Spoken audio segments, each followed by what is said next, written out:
All right. Well, welcome to the last ever episode of Cartoon Buffoons, probably. I'm Wyatt. Oh, and I'm Morgan. I'm like animated and Flash, but when good animators do it. There you go. So, like, Kerbifer, right? Yeah, that's the. Oh, fuck off. No, Yeah. like not like her before, you piece of shit.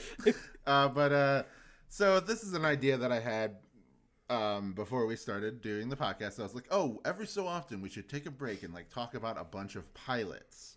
Yeah. Uh, Bad idea. This could be a normal sized episode. This could be like 20 minutes. I don't know. We're going to see and you're going to learn alongside us. So the pilots, just so that you can get excited for the rest of the episode, the pilots that we are going to talk about today, these are all Cartoon Network pilots, Yeah, only Cartoon Network. Yeah, this is our pilot pile up. This is the only Cartoon Network ones. So we got Kenny and the Chimp, Okay. which many people might know because it's in the first episode of Kids Next Door. And they also rerun that episode with it in it ad nauseum. Yeah. So Yeah.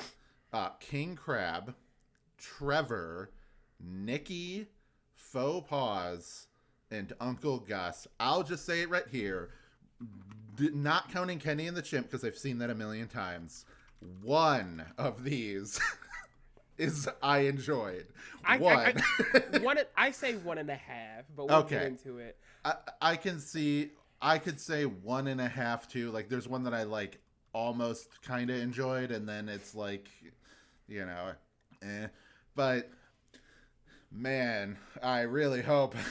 I mean, I guess we're literally looking at failed shows. Like, we're literally looking at shows heavy on the failed. that we like. These are shows that did not get picked up, and it's like. I like there's a couple in here that I could see becoming a full show, but there's some where it's like, what the fuck would this be? Like, what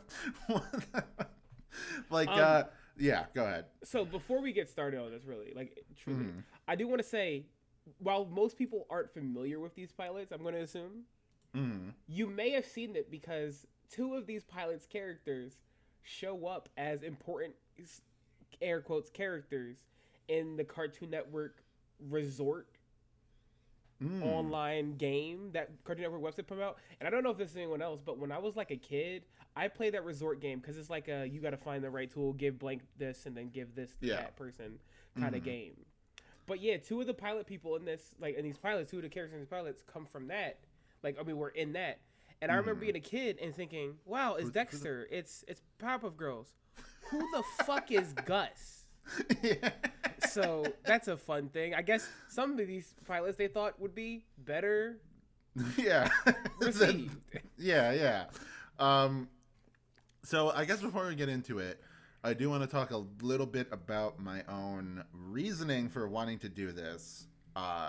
So especially in like recent years, I feel like ever since like Pan Pizza started making his videos where he was like, oh, top 10 like underrated like unpicked up pilots.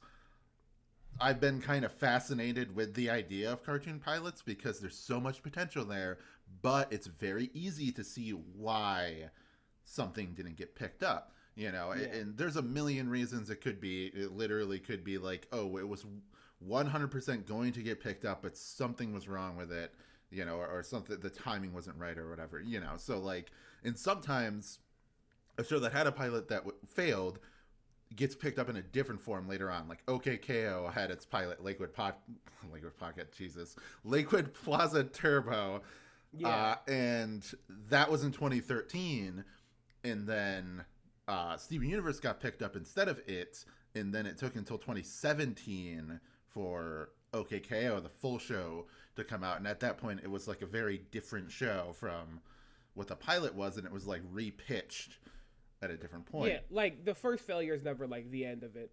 Yeah. For some of these, I'm glad it was. Yeah.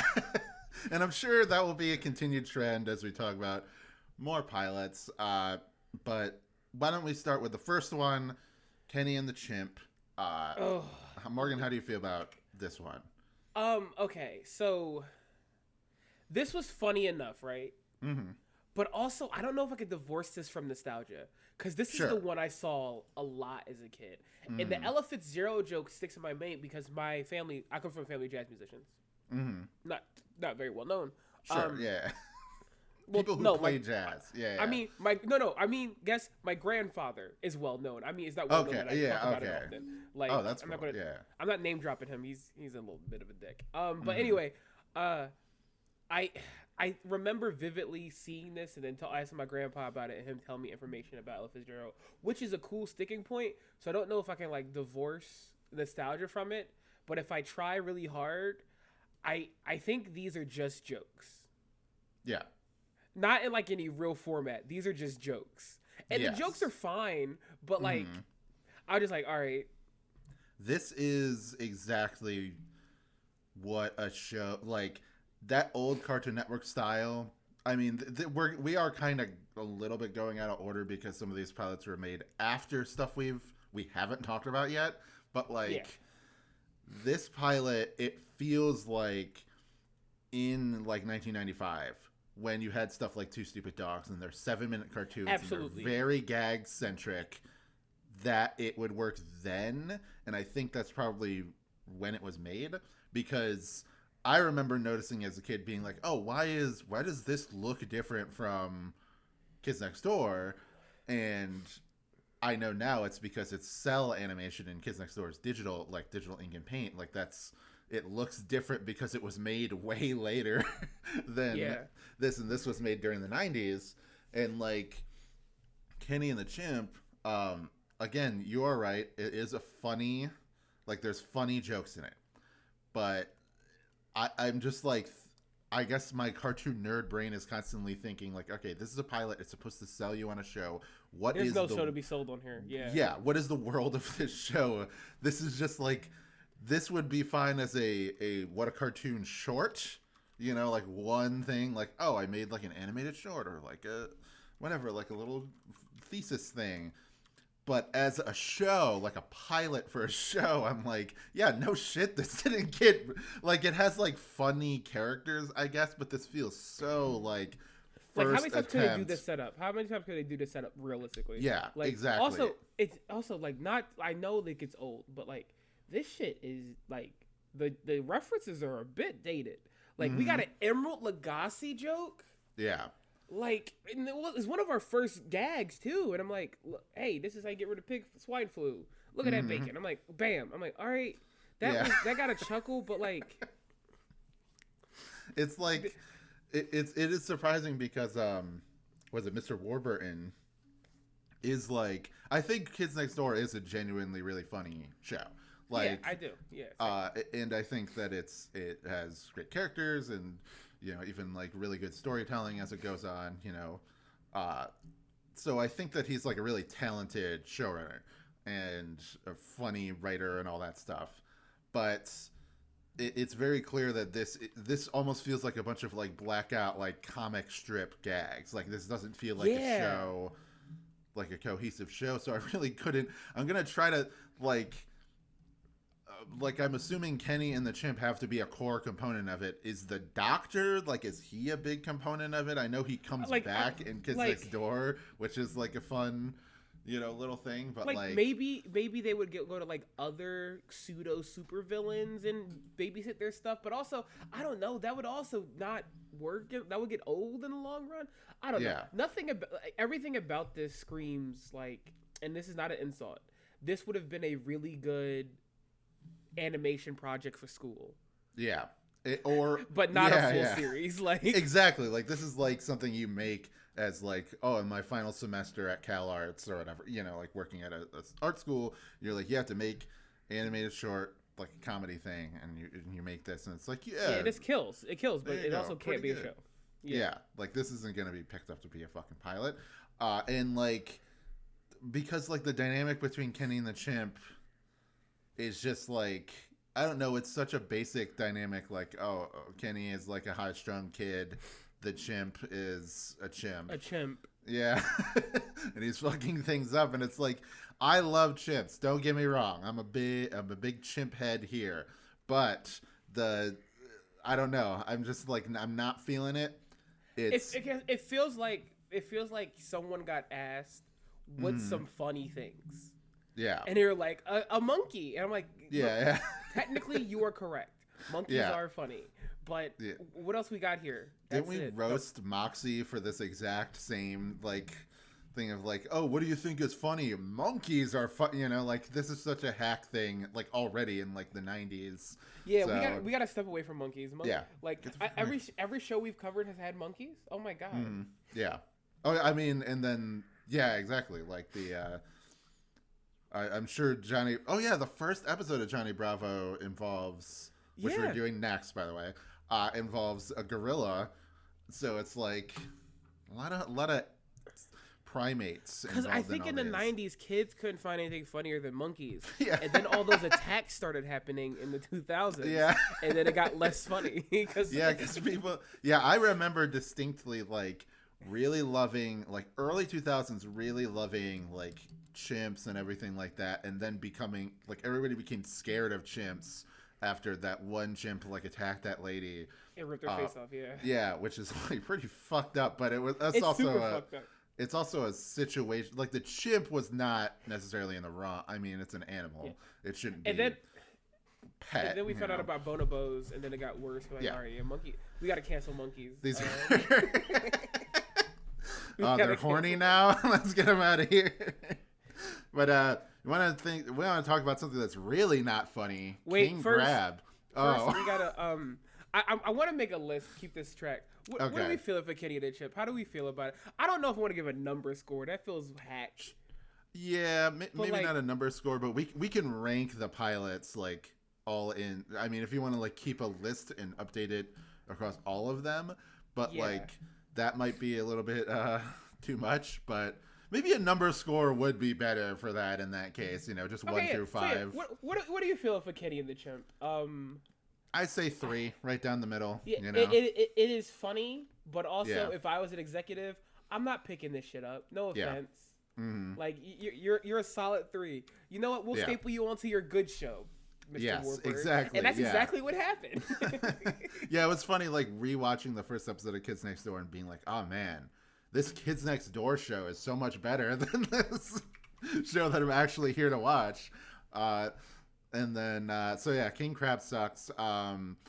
It looks pretty good. Like like the animation, like as in like the quality of the animation is good. You're right, but also Bill Ray. Yeah. Mm-hmm. I've never seen someone so talented whose art I never want to look at again. Mm. Every time I see his art, I'm like, can we just not? Yeah. Like, can we just take a step back? And I think the only exception to that is he did the Mighty Bee, right? No. Was it the Mighty Bee? No, he did. He did work on the Mighty Bee. Yeah. The Mighty Bee is like the exception. Yeah. But looking at this for a prolonged amount of time, I was like, I got to turn this shit off, man. Yeah. Okay, so I guess start with positives. It definitely looks like Ren and Stimpy. That's what they're going for. That's what they're trying to copy. So they didn't like 100% nail it, but like it looks pretty close. So it's like, you know, this guy. It's definitely like in that Spumco like John K. vibe. So and that could be a very bad thing for some people, but just in general, like. Yes, if that's what they're going for, that was a success. And there were a couple like visual gags that made me laugh. Like I always appreciated in cartoons when they have like a painted, you know, like a character is like actually like a painting or whatever. Yeah, like a zoom in. I do love that. Yeah, Some of my favorite SpongeBob gags come from that. Yeah. Yes. So that was funny. That's it.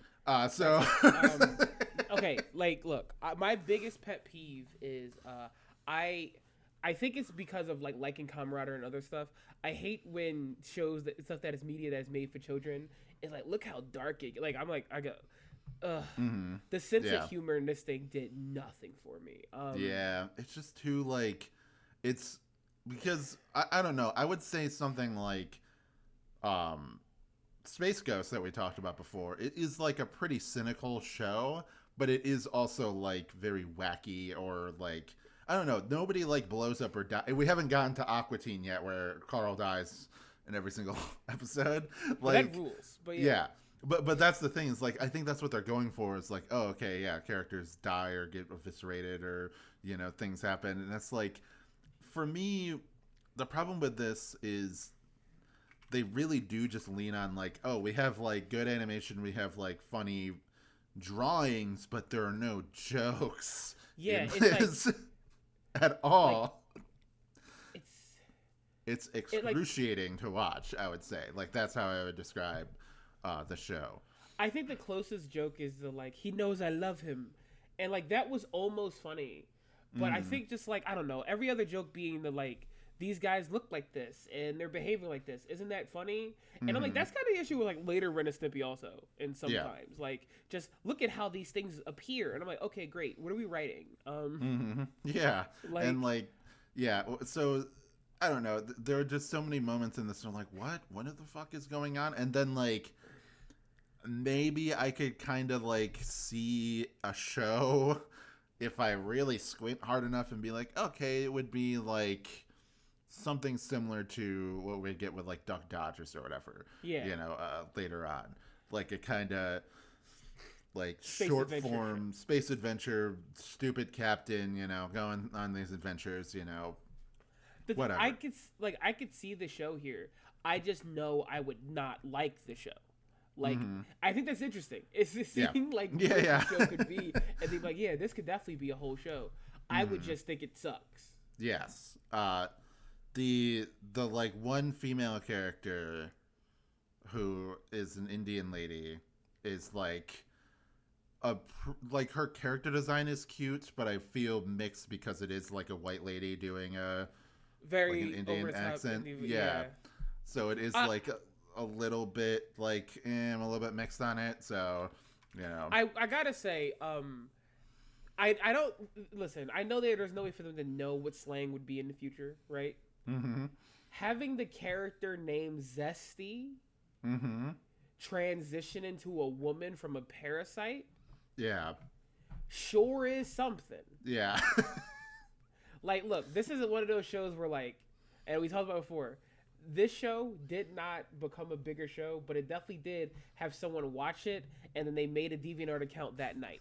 So I think that's something that added to the world. Some strange little perverts out there on DeviantArt drawing stuff because of an episode of a pilot of King Crab.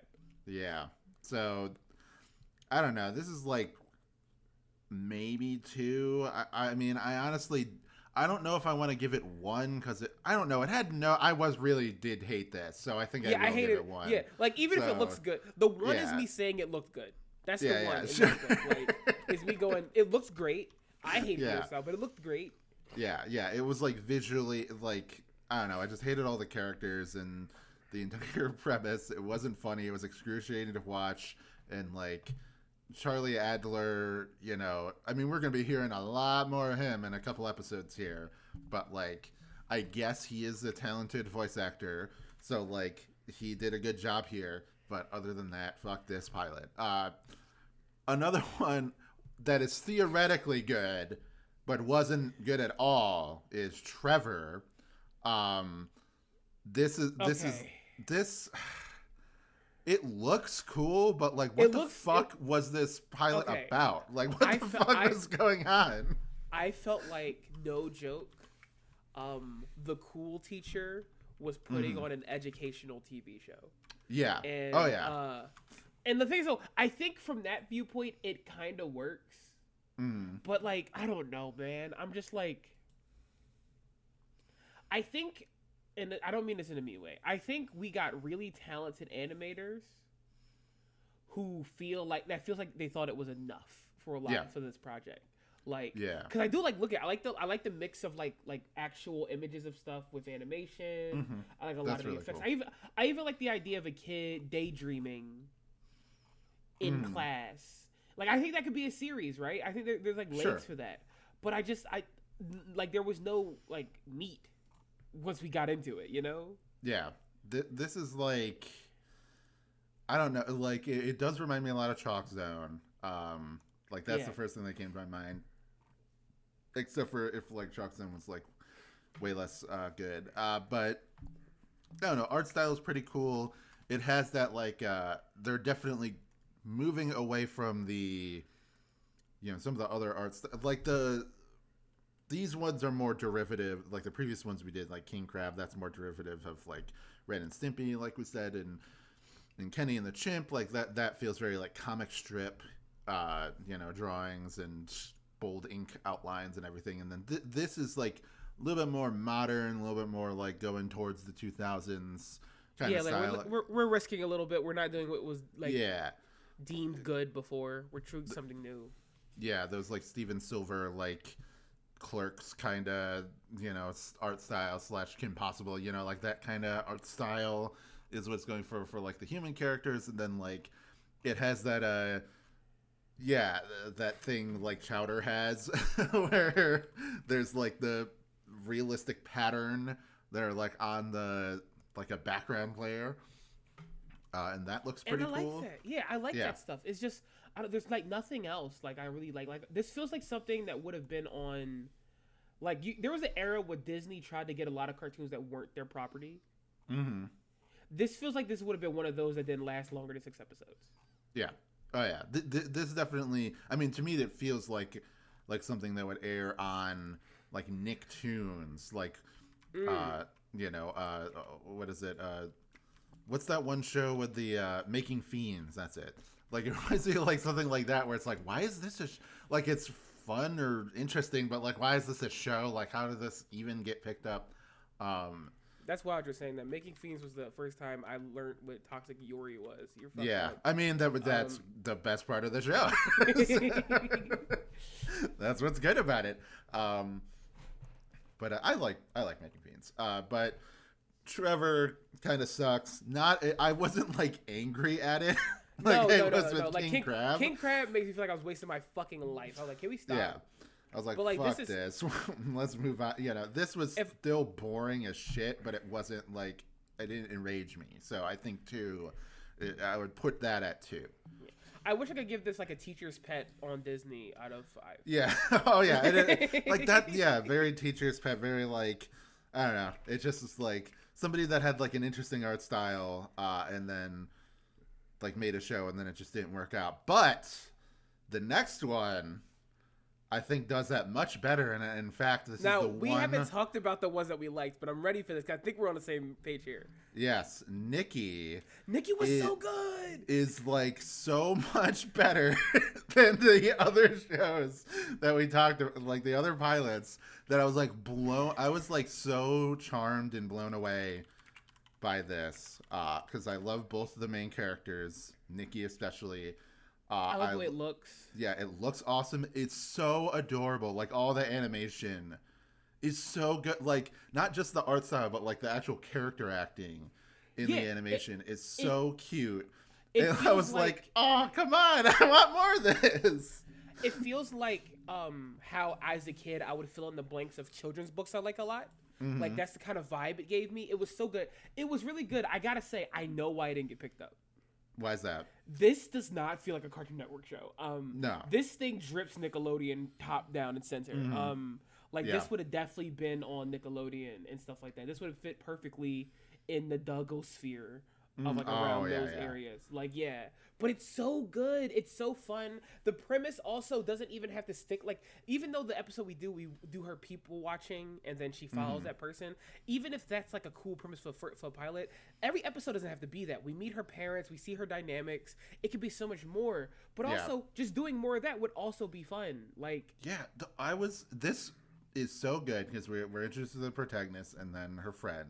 And then we're introduced to like kind of a premise of the show that she's like kind of over eager to help people in need, so whether that's the premise like going forward, it still like informs her as a character where she's very like laid back and cool, but gets extremely passionate when she sees like something wrong with the universe and then like wants to do whatever to fix it, and gets like really hung up on that and like kind of ruins her friend's life in the process. And that's like fun because they always maintain you still really feel like close friends throughout the entire duration. It's not like he's being tortured or whatever, and then you know, like, I don't know, it's just so well done and so charming. Yeah. The fact that we see her parents, I'm like, what? Like, I just didn't expect that, because it's like, oh, you already have like this whole world, you know, like fleshed out like all these characters. Like, this feels like it could have been a fucking full show. Like, this is the one where, like, with the other pilots, I go, man, this one did the work. These guys were ready to go for full 16 episode run. Yeah. Like, they were ready to just start taking off, and you could feel it here, and it's so good, and the comedy's good, and I love the way that, like, whenever the world reshapes into odd, specific ways, it feels like it's not even happening in, like, for lack of a better word, canon, but it's just Nikki's perception of what's happening to the world because she's young, and it's just so fun to see, and God, I loved it. Yeah, like seeing the characters like transforming as they're talking and things like that. Like, that is all very, like, I'm sure a lot of that is very piloty, you know, because they had more of a budget or whatever. They can be more experimental. Maybe some of the edges would be sanded off if it got turned into a full show. Yeah, it did remind me a lot of like Ralph Bakshi, like, for whatever reason. Like, it reminded me a lot of like those early, like, the 70s Ralph Bakshi movies, like Heavy Traffic and things like that. So in like Fritz the Cat and whatever, like, kind of, it had that like same kind of like, this is an artist, this is a real fucking animator making a show, you know. And I don't know, I loved that. I thought that it felt very fully formed. The like two characters were extremely charming. The art style was great. The like, you know, I in any other show, I feel like I would be more annoyed with the resolution of like, oh, the girl she just got back with, the, you know, like, insulting, like, it's kind of insulting women or whatever. But I feel like because it was made by a woman and because the main character is female, a woman, it's like, just a showing of it, not like a man going, check out these ladies. Like, it feels like like what's happening in the thing. Yeah, also, did I looked this up? I wrote this down in my notes. Nikki is voiced by Masato Evangelion's voice actor, which is just a fun little nod. That is interesting. Yeah, that is so weird. Yeah, that's such an interesting little wrinkle there. But like, yeah, I don't know, just such a great. I was very happy. But also very sad because, like, and I feel like this pilot specifically was what made me go like, we should keep doing this because there will be occasionally gems. Because like, I've never seen this pilot before, and it was nice to see this and go, man, this was really fucking good. Like, I was surprised by that. Opposite of a gem, a landmine would be What are we giving? Nikki. I kind of want to give it a 5. That might be we can be. Listen, we're not big Dave Meltzer over here. We can give whatever numbers we want. We can say 5 if we want to give 5. Yeah. So like, because I feel like it is like, I would have absolutely loved this as a, you know, and there are like other, you know, spoilers for like other pilots, but there are ones like we talked about with Toby, Aegis Infinite Summer. Like, that would be a 5. You know, like, absolutely, I want this to be made into a show. And then there are other ones where it's like, oh, like Back to Backspace is like, oh yeah, this is a cool idea, but, you know, I need some reworking or whatever to be like a totally interesting show. This, I just feel like, again, it's like, it feels like it's fully formed. It feels it's like ready to go. It's ready to go. We got that, and like, I hope. I mean, it's doubt it'll ever get made at this point. It's like 20 something years later, but you know, it could have been made a show. But again, a landmine instead of a gem would be Faux Paws. Did not expect to see Chris Savino in the fuck. I did not expect to see the Loud House art style show up in a pilot, and we got like very boring premise. He really still just straight up draws like this, like like his humor hasn't evolved since the 90s. Like, every artist I love from like the 90s and stuff, their art style does evolve. Like, Craig McCracken is very obviously different in the 90s than he is now. Yeah, look at fucking Kid Cosmic compared to Powerpuff Girls. It's way different. There's growth here. And I'm not, look, Mr. Savino, I'm not trying to start beef unless I am, which I might be. Mm-hmm. Bro, you gotta find a different way to draw. Let me just start this off with the biggest like issue I have with Faux Paws. Italian isn't a joke. Yeah, that's I'm gonna get us all together, and I'm not saying it's like a this is racist kind of way. I don't care. Yeah, because they're Italian. No offense to the Italians. But like Italian woman, like at a spaghetti and meatball, is not a joke. Yeah, like I wanted him to stop. Yeah, this is like Mario. I mean, yeah, I don't know. It's just like I would say normally I'm not offended as a New Yorker. I'm not offended by Italian stereotypes, but like this is almost to the level where it is like, come on, you know, like it's lazy. At least it's like it's adjacent. Lazy. It's adjacent to offensive because it's the same kind of lazy as like other stereotypes are. It almost feels like he had another race in mind and was like, I don't know, and made it Italian at the last minute. Because it's like, look, I don't know for sure, but I'm assuming it's Italian due to his last name. You know, I should look this up. He's also an insane person, by the way. Just so I think I've talked about this in maybe in a previous episode. I can't remember, but like, no, I don't think you did. Okay, so Chris Savino. I mean, first of all, he is a fucking creep. Like he's a sex pest, and he, you know, did all of the sex pest things you would expect to people like while working on Loud House, and had like his own power dynamic that was very bad and stalking women and all that. Got canceled, got kicked off the show.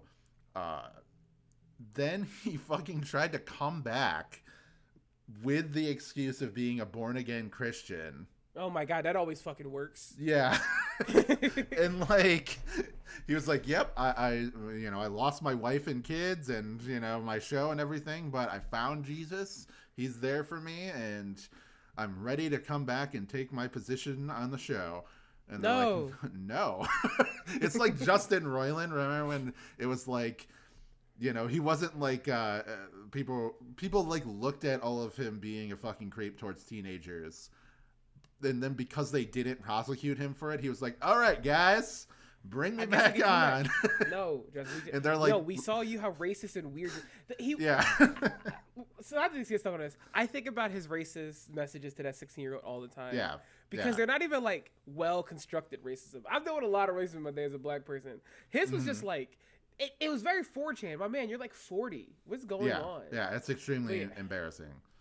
I gotta say also, side thing about Faux Paws, it's just not fun. It's not fun. Yeah. It's okay. No. Like it's like I don't think it's actually particularly like the fucking worst.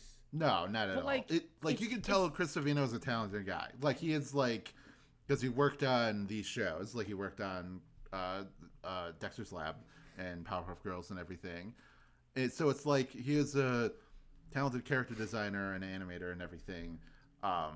It's just that the idea is so bad. Like it's just such a boring, like in like a boring kind of way, not in a like, oh, this wouldn't work. It's not like Kenny and the Chimp or King Crab or whatever, where it's like, no, like this could be a series. It just wouldn't be interesting. Like it's just like, hey, like what's our big joke? The cat's cross-dressing.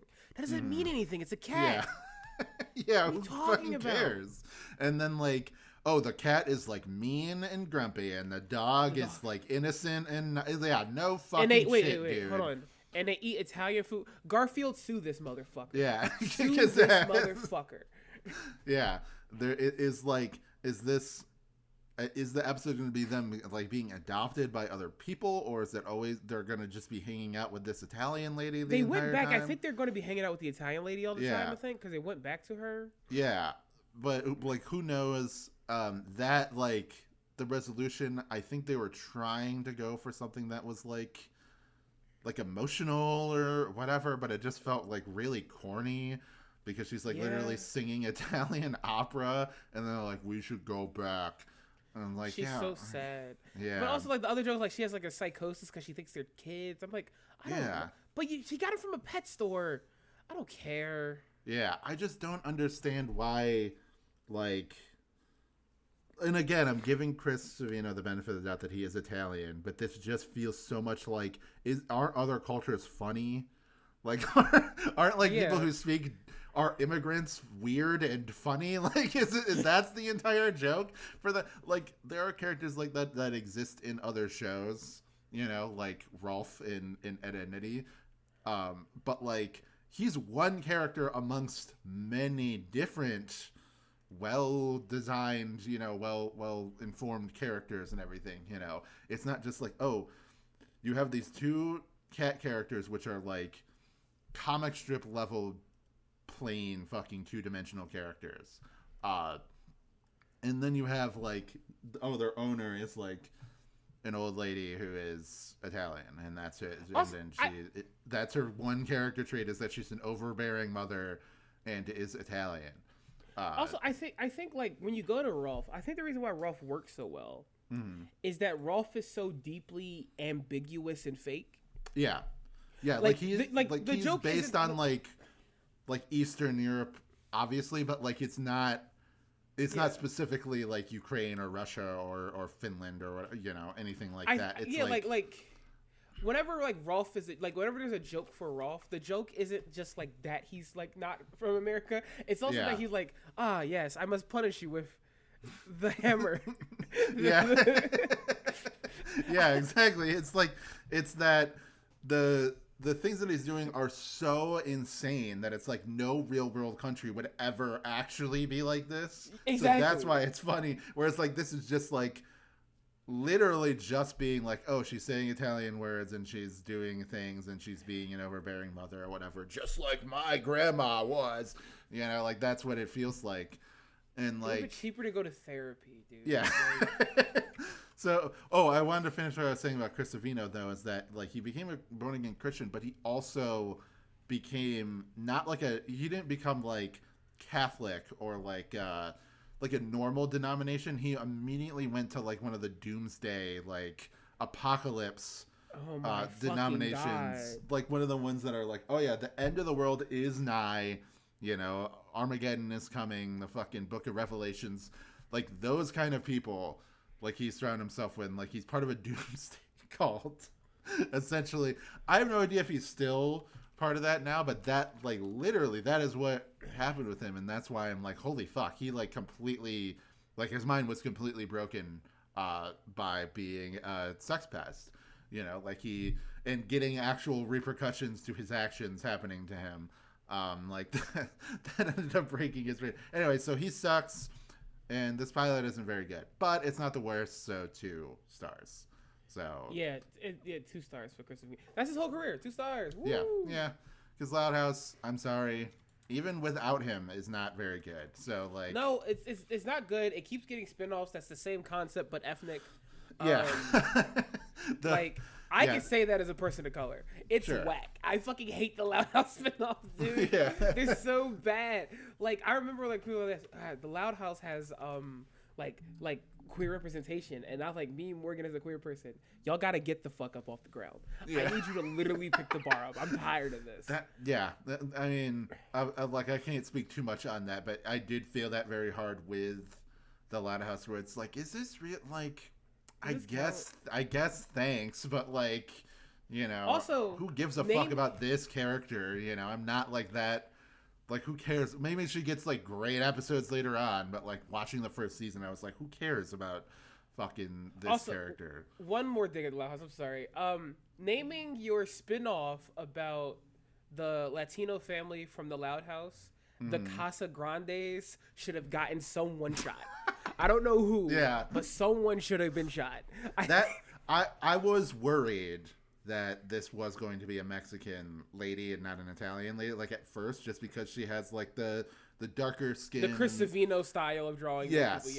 Yeah. And so it's like, but then as soon as she started speaking like with an Italian accent, it's like, okay, she's like Sicilian. that's what we're going for.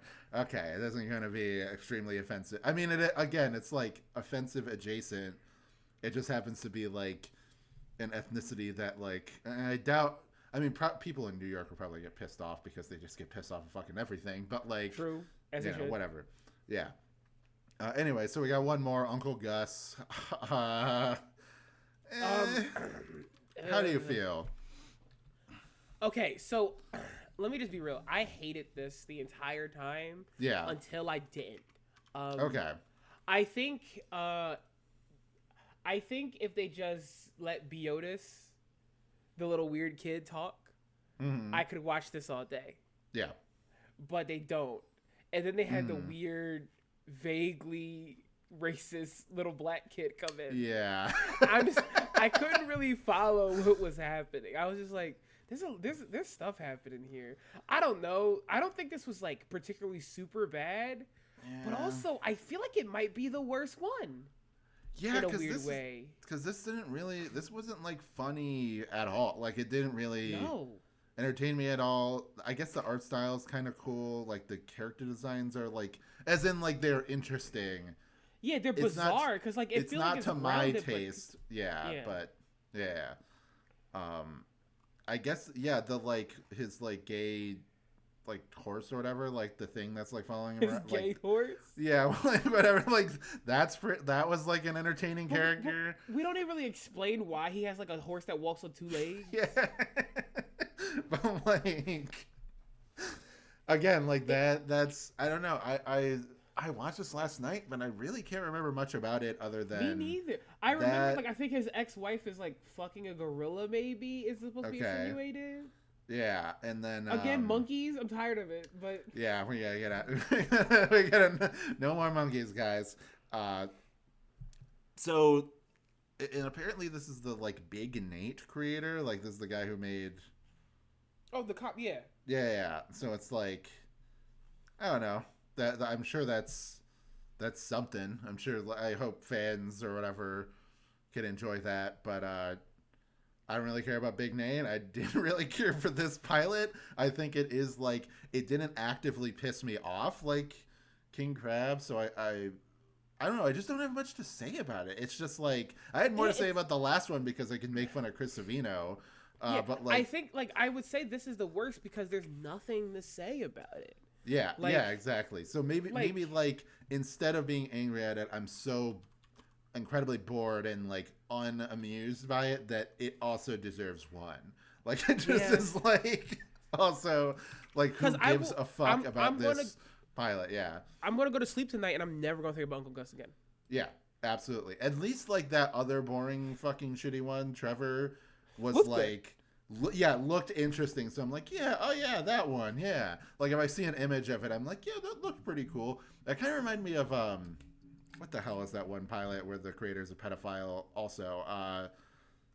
12 Forever. That's it. Kind of reminded me of that art style or whatever. Like that kind of show where it's like kids and imagination and all that. Yeah.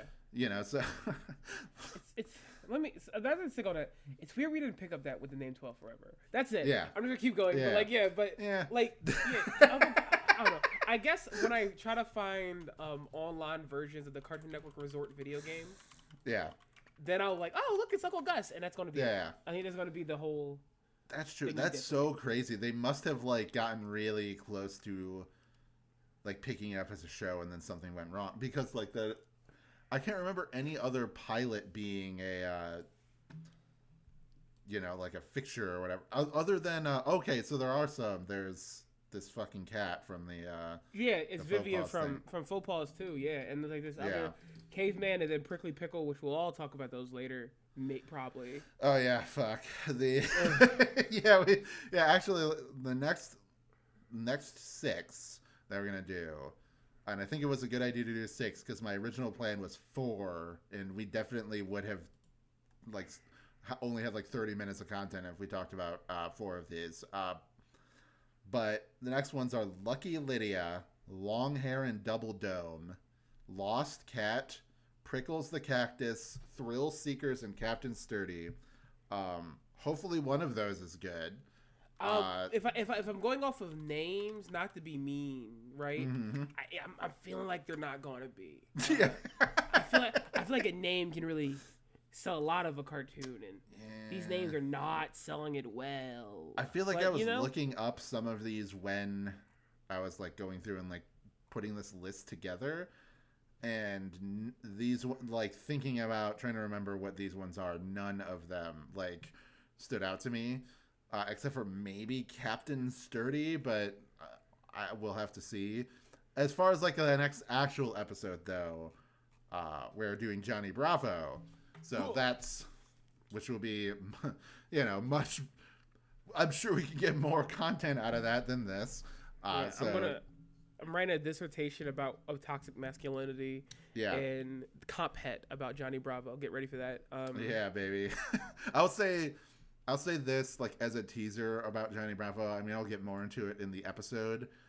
I think, like, it's fascinating looking back in the 90s and realizing people's media literacy was still terrible the 90s, because people being offended that Johnny Bravo, like, as a sexist character, which is, like, fine, but the idea of the cartoon is he hits on girls and then they beat the fuck out of him. Like, it's clearly, like, rightfully so. You're not supposed to, like, oh yeah, he's so cool, he's supposed to be like a complete loser who's getting his ass kicked. It's like watching Ed, Eddie and going, man, these kids are so misbehaved. They're so bad. Damn, these bad kids. They deserve a comeuppance. Even they shouldn't have taken that money from them. Why did they do that? Why did they take the money? What's going on? No, this is fucking evil. No. But yeah, so anyway, that's some of the pilots. Nikki, that was the best one. And I guess, like, that, then Kenny and the Chimp, just because of nostalgia, I guess. And then, like, Trevor, then Faux Paws, then Uncle Gus, then fucking King Crab at the bottom. Yeah. I don't know, King Crab. I still hate that the most. But there you go. That's we're done with the first pilots. My original plan was to do it once a month.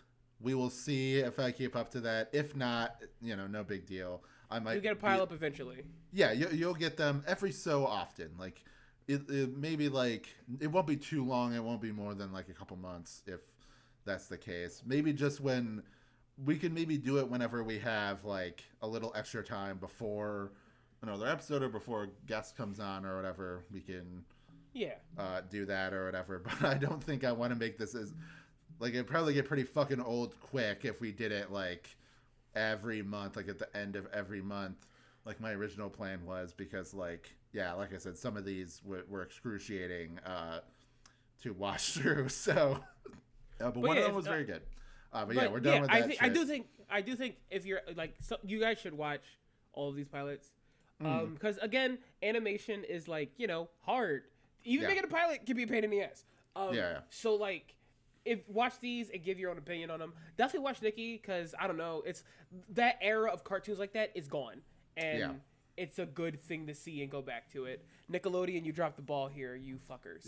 And Nikki is like a cartoon where it's like, you're right that it can never be made again, because cartoons are so sort of, I don't want to say formulaic, but they are very, like, standardized at this point. So it's like that kind of freewheeling weird show, I don't think could be made unless it is like an indie animation. But go ahead, what you're saying? No, that was it. That's it. Okay. All right. Well, that'll be it for this episode. Morgan, you want to tell everybody where they can find you? You can find me at Girl Next Door on Tumblr, on other places. Maybe a place in the sky, like Blue Sky. I do hate Blue Sky, though. Yeah. I think the website sucks. Jack is my enemy. You can. I'm on Twitter, but it's a secret. You have to find me. That's pretty much it. So if you can find me those places, check it out. I draw a lot. I've been drawing a lot of Transformers recently. The quality of that varies, but that's pretty much it. Well, if you want to check me out, go on over to twitter.com/WazBranger, WAZP Ranger. Mostly stream of consciousness stuff. Who knows? There is a possibility that by the time that this episode airs, we'll have seen Metroid Prime 4. Possibly, Nintendo, a slim chance. Because Nintendo was like, there's a direct in June, so I'm like, okay, it's always possible that we could see it then. If we don't see it then, because they also paired that announcement with like, yeah, the next console's coming, by the end of the year. That's stupid. Or like the like next, like the reveal of the console is coming by the end of the year or whatever. So it'll probably be next year. But like, if we don't see it in this direct, it's not coming to the Switch. They're just going to put it out on the next console, which will piss me off because I don't want to buy a new console to play this game that I bought the fucking Switch for. But there will be signs, and those signs will be Wyatt walking around a mall with a bazooka.